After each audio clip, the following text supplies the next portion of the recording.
Hi, I'm Mark Barsamian with the Math Department at Ohio University in Athens, Ohio. This is the fifth in a collection of videos for a one-semester course in calculus. Here at Ohio University, that course is Math 1350, Survey of Calculus. Now in the previous video, Limits Video D, we discussed limits from an analytic perspective, that is, limits of functions that are given by formulas, not by graphs. And there were limits that involved canceling inside the limit. Now in the current video, Limits Video E, we'll be again discussing limits from an analytical perspective, limits for functions given by formulas, and again the limits will involve canceling inside the limit. But in this Limits Video E, the limits are of a special type. They're limits of expressions that we call difference quotients.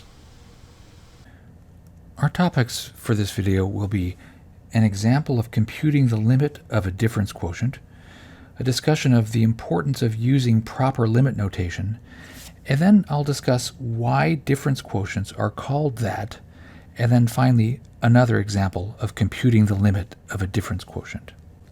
Remember that to view or download this PDF file, you can follow the link provided in the description portion of the web page for the YouTube video. You can also find a link on the web page for Ohio University Math 1350 Survey of Calculus.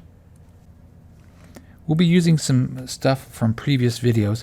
This definition of limit, the limit as x approaches c of f of x equals L, means this.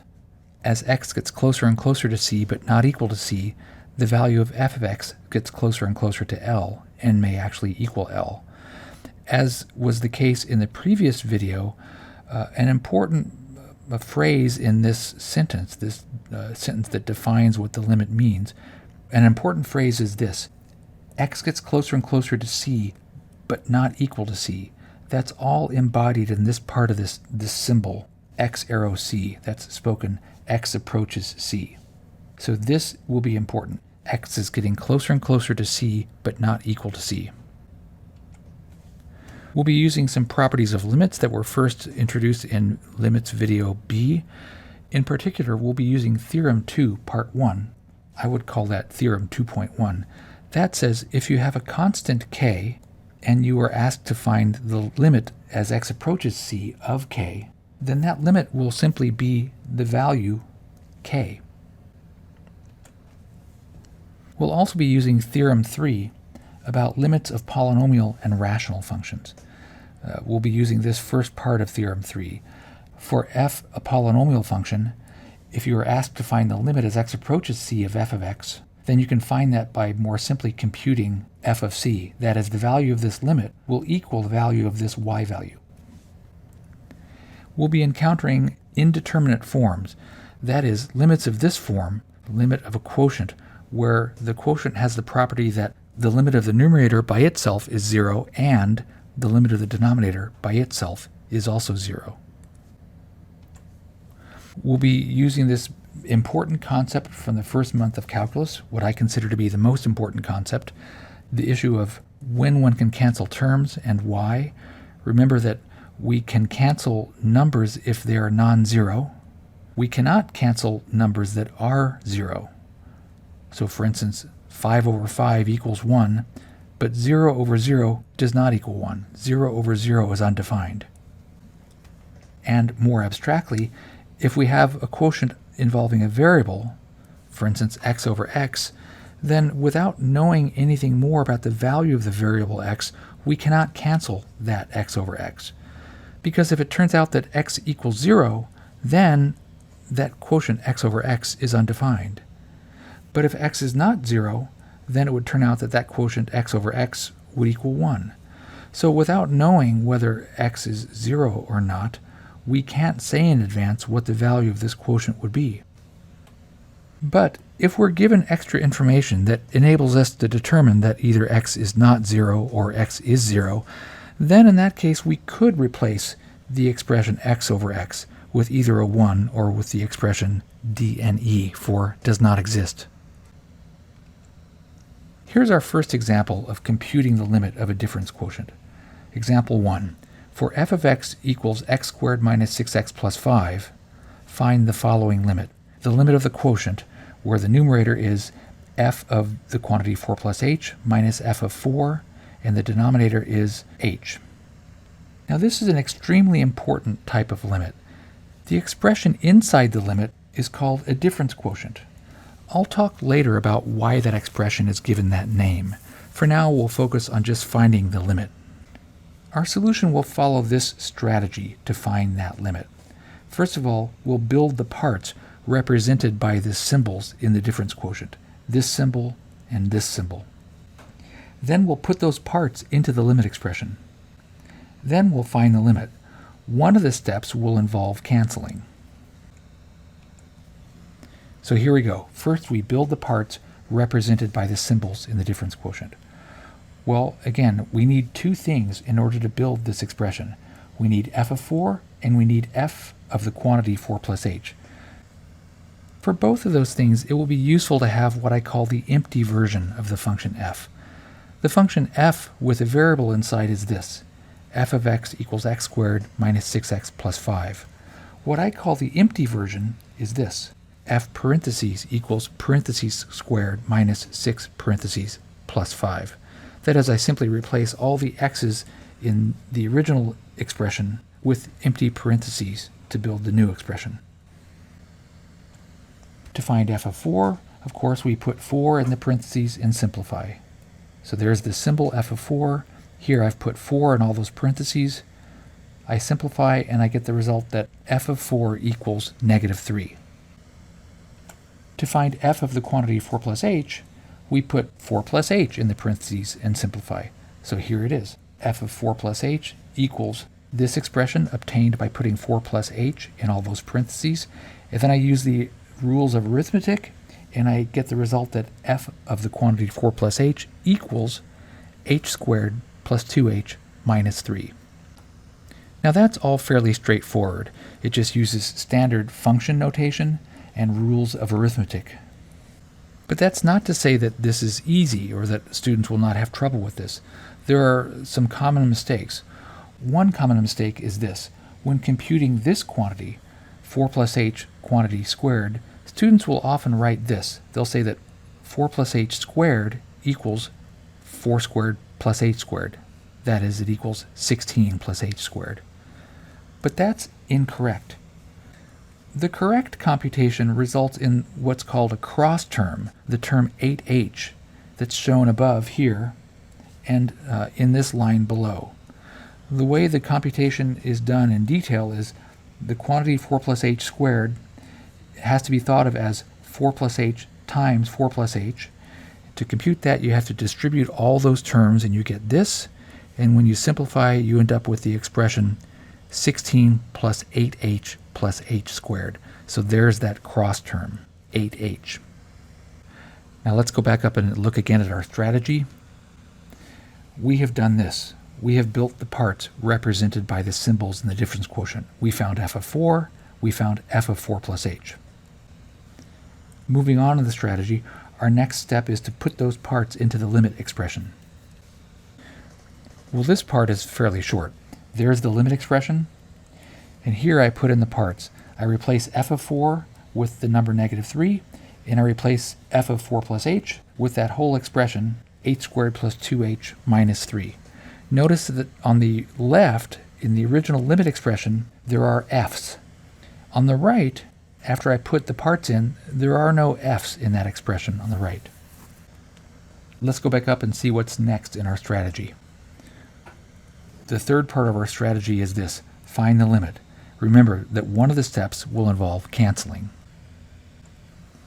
So here we go. Find the limit. Now remember, the limit that we're trying to find is this: the limit as h approaches 0 of this expression. Let's first investigate what happens if we try substituting h equals 0 into that expression. So here's that green expression.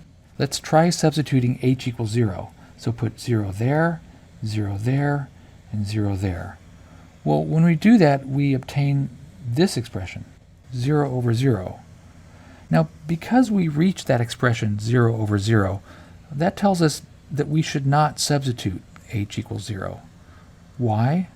Well, remember that none of the limit properties allow us to substitute in a value for the variable if it results in a denominator of 0. But what are we to make of the fact that when we did substitute h equals 0, we reach this expression, 0 over 0? Well, note that simply substituting h equals 0 into that expression really amounts to taking the limit of the numerator and the limit of the denominator separately. To help you understand what that means, I'll do those limits more explicitly on the next page. So here I'll take the limit of the numerator, so the limit of this expression. Now that's a polynomial expression in the variable h. H and h. That's the variable. H is getting closer and closer to 0, but not equal to 0. So this is the limit of a polynomial in the variable h. Well, theorem 3 tells us that we can substitute in h equals 0 to get this expression, which just equals 0. Now let's compute the limit of the denominator by itself.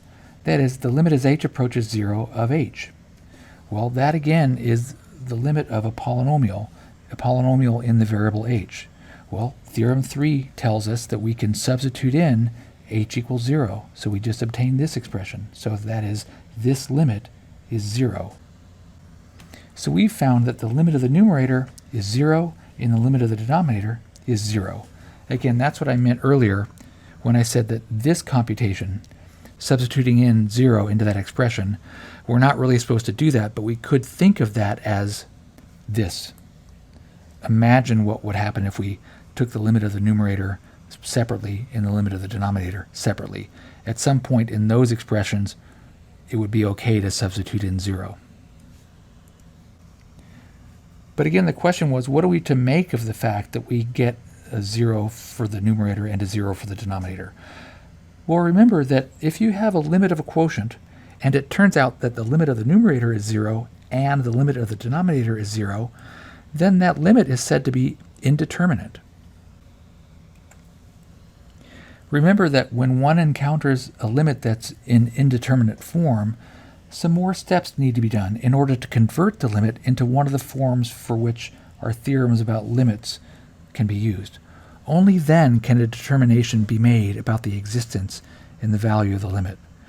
Remember that those steps involve canceling terms in the numerator and denominator, and that canceling involves the most important concept of the first month of calculus. When can one cancel terms, and why? I'll do the limit in detail on the next page. So here's the computation of the limit. I start by writing the limit we're supposed to find. The limit of that expression that I've said is called a difference quotient. In that second part of our strategy, we put in the parts. That is, we replace this f of 4 with the expression for f of 4, and we replace this f of 4 plus h with the expression that it represents, and we obtain this new limit expression. Now this new limit expression is in indeterminate form, as I mentioned. So we have a couple of steps where we simplify. Simplify and factor. At each step, we still have an indeterminate form. But when we get to here, to this step, we can see why this is an indeterminate form. That is, if we take the limit of the numerator by itself and take the limit of the denominator by itself, we're going to get 0 for each of those. Or put another way, if we tried substituting in h equals 0, we would get 0 over 0. But we can see very clearly what's causing that problem. It's that h over h. So this is an indeterminate form, and we can see very clearly why. It's indeterminate because of that. Now realize that we have a situation where we have a quotient involving a variable. And as I said earlier, you cannot cancel a quotient involving a variable unless you know something more about the variable. Well, realize that in the current situation, we do know something more about the variable. That is, we know this. We know that h is approaching 0. Since h is approaching 0, we know that h is not equal to 0. So that tells us that we can cancel h over h.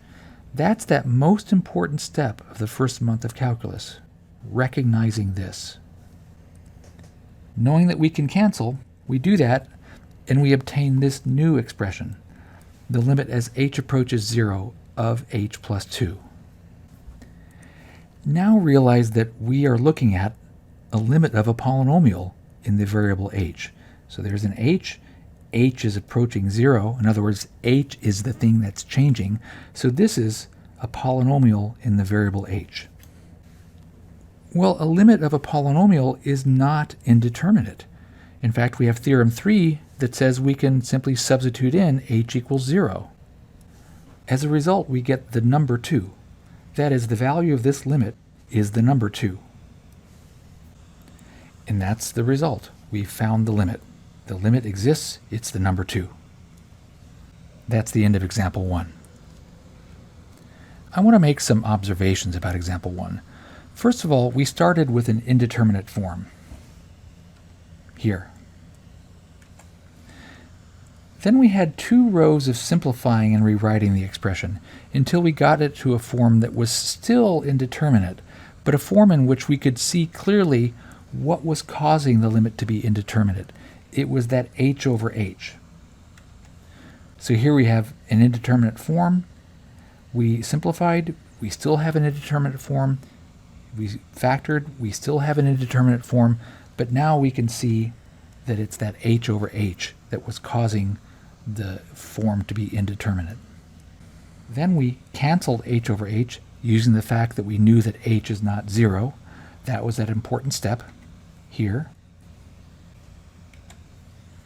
Then the limit was no longer an indeterminate form, so we could use theorem 3.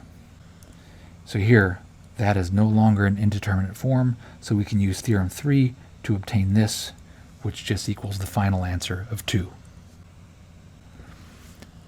Observe another thing. The limit symbol appears at the beginning of every expression in the first 4 rows of the calculation. In all of those expressions, we have not yet done the limit. So there's the limit expression, the limit expression, the limit expression, the limit expression. In all of those expressions, we have not yet done the limit. It is not until the 5th row after we use theorem 3 that the limit symbol goes away. So in this calculation, the limit symbol does not appear here. That's the first time in that calculation that that limit symbol has not appeared. Now I want to discuss the importance of using proper limit notation. Students sometimes leave out important notation, writing solutions such as this. This limit equals this expression, which equals this, which equals this, which equals this, which equals this, which equals 2. Now it's important to realize that although this line shows the correct value for the limit, that number 2 is the value for the limit, the steps are incorrect. In fact, 3 of the equal signs are not valid, so the solution is actually invalid. To understand why, we need to carefully consider what the symbols on that line represent. So first of all, this expression, that limit, represents a number. We found that it represents the number 2. The value of that limit is the number 2. On the other hand, this expression is a function in the variable h. A number is not the same thing as a function in the variable h, so the first equal sign is invalid. This limit expression representing the number 2 is not equal to this function in the variable h. Let's go on. There is a second invalid equal sign. Notice that this expression, h times the quantity h plus 2, all that divided by h, that's a function in the variable h, and the domain of that function is all h not equal to 0. This expression, h plus 2, is also a function in the variable h, but its domain is all real numbers h. So those two functions are not equal because they have different domains. So these two expressions are not equal. Notice that there's a not equal sign there. And there's the third invalid equal sign in the expression that I presented above. Notice that this expression, h plus 2, is a function in the variable h, whereas this expression, 0 plus 2, is a number. Well, a function in the variable h is not the same thing as a number. So these two expressions are not equal. H plus 2 is not equal to 0 plus 2. So we see that in the solution presented here, we have these three invalid equal signs.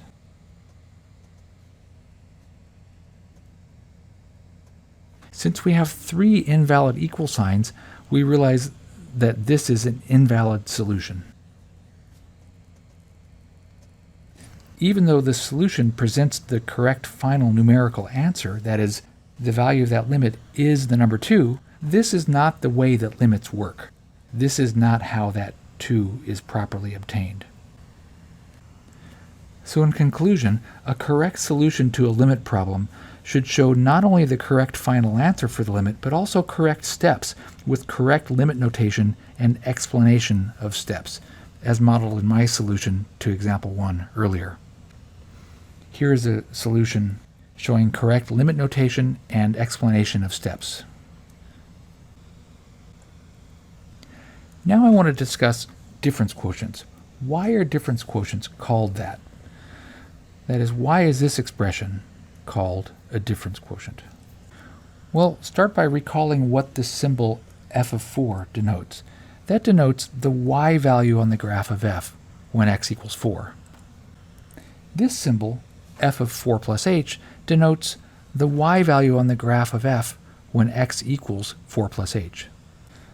In other words, when h is not equal to 0, these symbols, 4 comma f of 4 and 4 plus h comma f of 4 plus h, those are the xy coordinates of 2 points on the graph of f.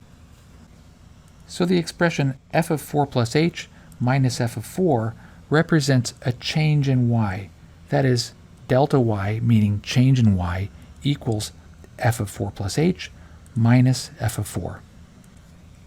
The change in x would be delta x. It would be 4 plus h minus 4. In other words, the change in x is just h.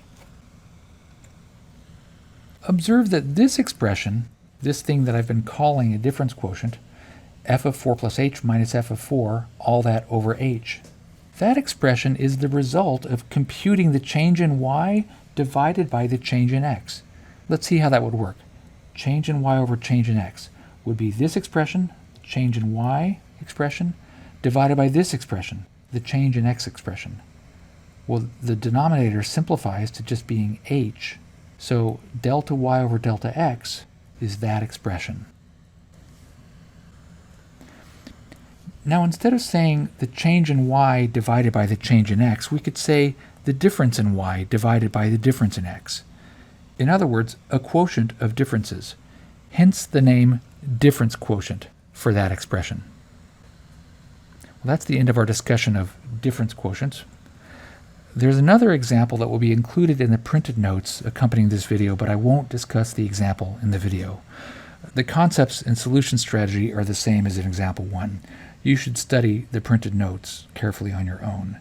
In this example, we'll have a function f of x that's a simpler function than in the previous example. Here, f of x equals just 7x minus 5. And the job is to find this limit. That is the limit of this difference quotient. So again, I won't present the solution in this video, but you can continue reading these printed notes and see the full solution below. Well, that concludes Limits Video E. Thank you.